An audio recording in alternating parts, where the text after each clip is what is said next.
Okay, ever since we did a Dan's 450L at the San Diego Powerhouse, everybody's been asking how that bike's been running.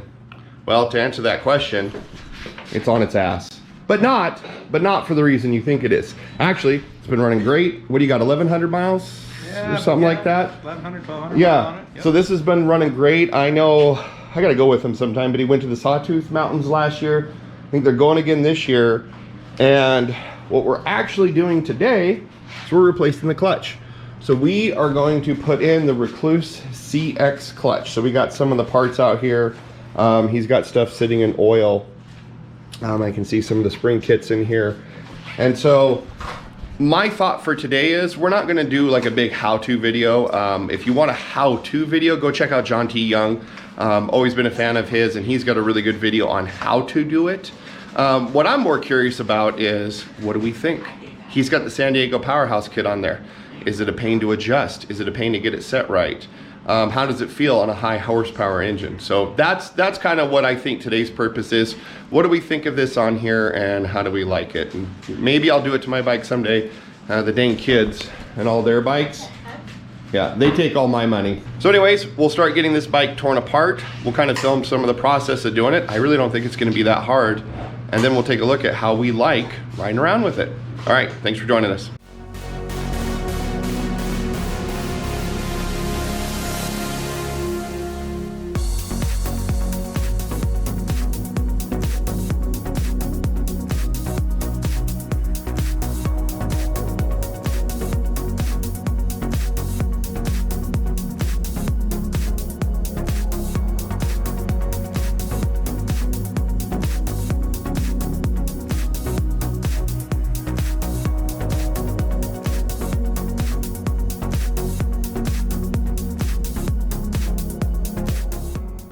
Okay, so we got the old clutch basket out, nothing special, used an impact wrench to get that nut broken out. So this stays, we reuse this. And now you gotta put these we got, what do we do? I'm glad Dan knows. I didn't read instructions. Oh, that's right. I remember these. Dan's just playing Tom Sawyer. I just want to put it together. I can't remember, which way do these go? That way? That way, yep. And then they sit in between. And the cap's right in between here. Dan is inserting these little metal slots on here that go in, and then we'll get the Rekluse basket dropped in, and we'll start putting its plates in the order that those go. Again, nothing special so far, basic mechanic knowledge. Reading some instructions or watching other people's YouTube videos is all you need. Okay, quick advocacy for reading the manual. The only reason I say that is as you go through, right here, so we've got the basket, and it tells you where the plates go, where their special fat one goes, and then near the top, one of the steel plates is curved on the outside, so it's different.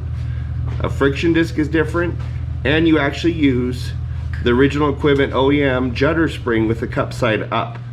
So just pay attention to that. It's not just alternating fashions. There's a few little spots that you need to specifically put them in order. But aside from that, we're making progress. What we did is we lightly torqued this down, released the pin. You spun this part until it stopped, pull it out, counterclockwise one turn, over two indents, and retorqued it to 9 foot-pounds, which ain't much. So now that that is all put together, we're gonna finish covering the bike up and move on to, I think there's some clutch lever adjustment and some braking, but yeah, now we're getting to the fun stuff. So we'll just get the cover back on and let's see how it works. Okay, so we got the bike out here. It's all installed. And what I'm doing right now is just setting the free play to just a normal amount. And then we're gonna start the bike, let it warm up. And then we're gonna put this rubber band on here and check the free play when the motor hits like 5,000 to 7,000 RPM.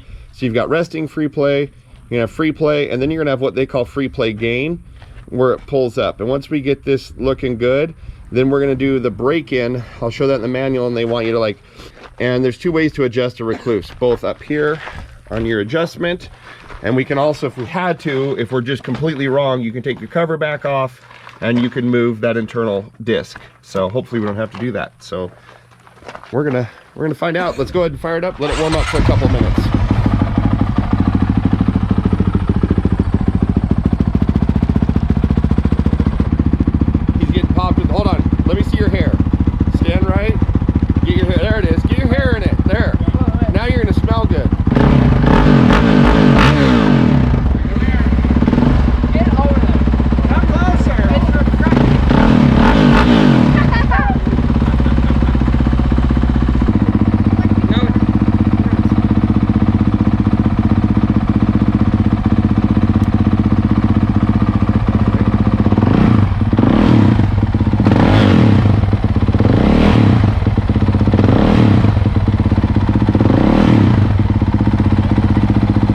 that's right.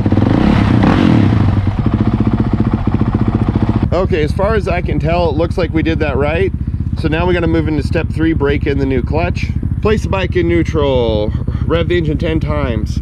Then you're going to put it in first gear, 10 roll-on starts. Then you're going to do 10 roll-on starts in second, place the bike in neutral, adjust the free play gain.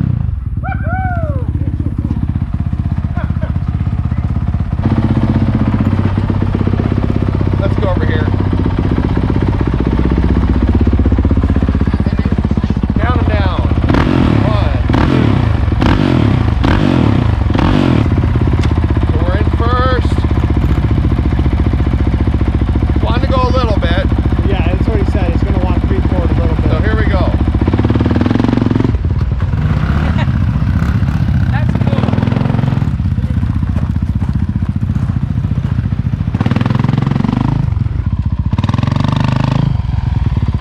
That is so weird, but it's cool.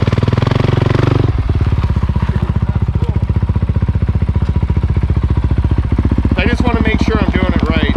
I have a short-term memory. I'm getting older. Oh, I don't know if I was coming to 5,000 RPM enough each time, but that bike gets up pretty fast. Yeah. Okay, so now we're gonna do second gear to 5,000 RPM, come to a stop, then we're gonna check the free play. And then if that's good, we're gonna throw helmet on. Nice. That's second.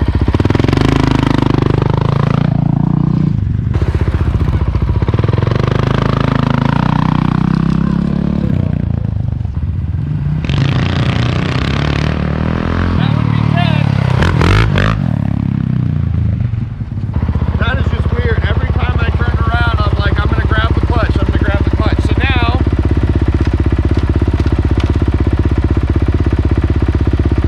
you said neutral's harder to find on your bike, didn't you? Yeah. Okay, so I needed to do a quick little add-on here to the video because I want to leave our experience as it happened on installation day on there. So Dan has the San Diego Powerhouse Cam, as I think most of you know who are watching this video. And along with the San Diego Powerhouse Cam, they send you a Vortex that's been also had the programming adjusted. So it's a different mapping in that than it is if you just buy it like I did. And so with their mapping with the cam, it's more aggressive. Easiest way to put it. So he's got the handlebar switch on there that lets him pick the stock, a default map, and then he can point to whichever the map he wants it to switch to. I can't remember which ones it is, but what we discovered is as we were doing the Vortex, as we later showed that the bike's struggling to get into neutral, it's because he's on a more aggressive map. So that more aggressive map is causing the Rekluse to shudder forward a little bit. It makes the bike also hard to find neutral. Later, after this video, switched it to the softer mapping. The bike didn't want to judder forward, goes to neutral like normal. So just FYI out there for anybody who's got a more aggressive mapping switch. I know there's some other ignitions now. If you go to put the Rekluse in and your bike's lurching, check your RPMs, check your idle speed first. But if you continue to have problems, it could be the map you're on. Once the bike's in motion, it's fine. But at resting, that's what's going on. And then anyways, for those wondering why I never post anymore, well, if you look behind me and all the way around, we have been slowly working on my 1,200 square foot basement, turning it into a finished project. And for anybody who's ever done a project by yourself, you know how long this takes. And so I only have so much free time in my life, and this has taken pretty much all of it. So anyways, back to the video.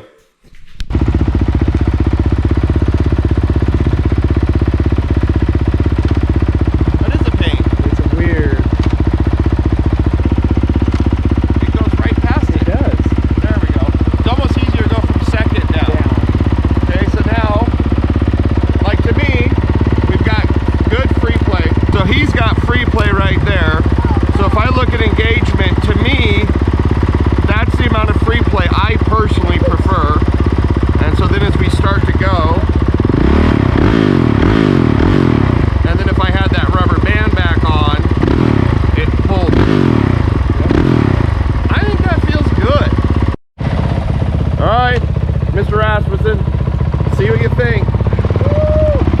You gotta let go of the clutch sooner. He was using the clutch.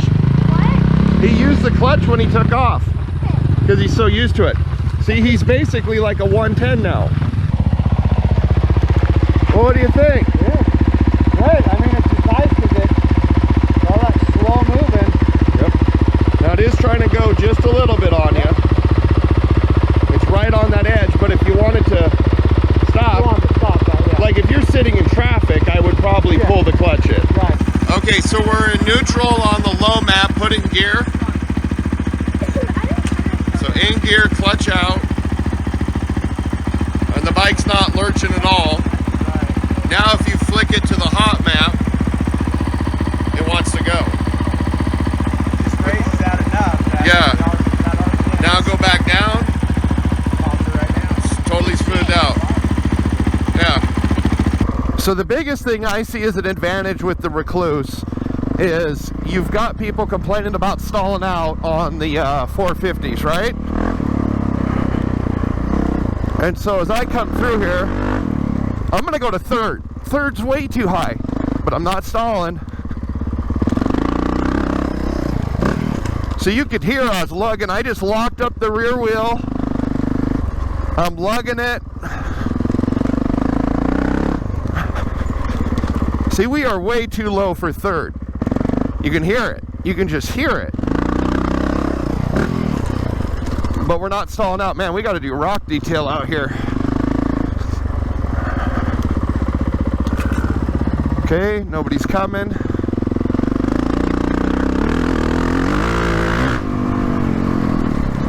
Third gear. Way too slow. Easy peasy. Third gear. Oh, that's awesome. That worked great. That's working really good. Yeah, I'm in first. Clutch is out. It's shaking a little bit. Take off.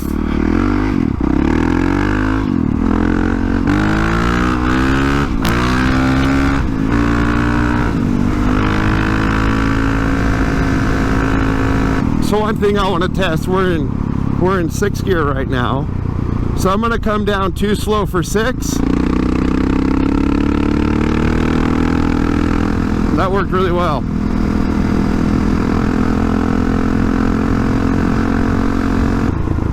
One thing I like is kind of the laziness. So I'm in 6th gear at 25. I'd be normally doing that thing with the bike.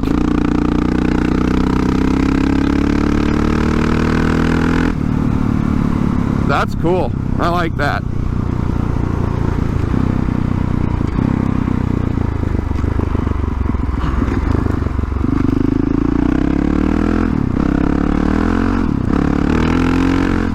We're still fully hooking up.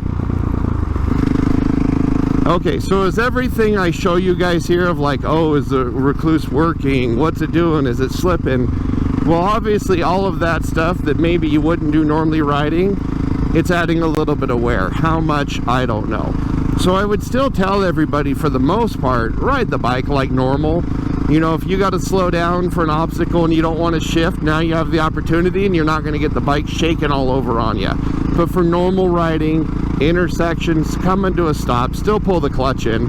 I don't see a reason not to change those behaviors. But I think the biggest gains is when we're outside screwing around on the dirt. As you're going into a corner, you can kind of hold that gear now without worrying about stalling out, chasing your shifts, or having to feather the clutch as much. Now, I'm not saying you couldn't still stall this bike with this clutch system in there, but boy, it sure knocked a lot out. I would see no reason to have the flywheel clutch in it, or I'd see no reason to have the heavy flywheel. And another thing I noticed on here too is we're not slipping at all. So he's got the high horsepower, and nothing about what we're doing on this bike is causing us to slip. All right, so kind of our closing thoughts on here, I'll kind of give mine. All in all, from what I did and got to enjoy, I would say, like, and I said it while I was riding, in traffic, normal stops, use it like normal. Don't treat it any different.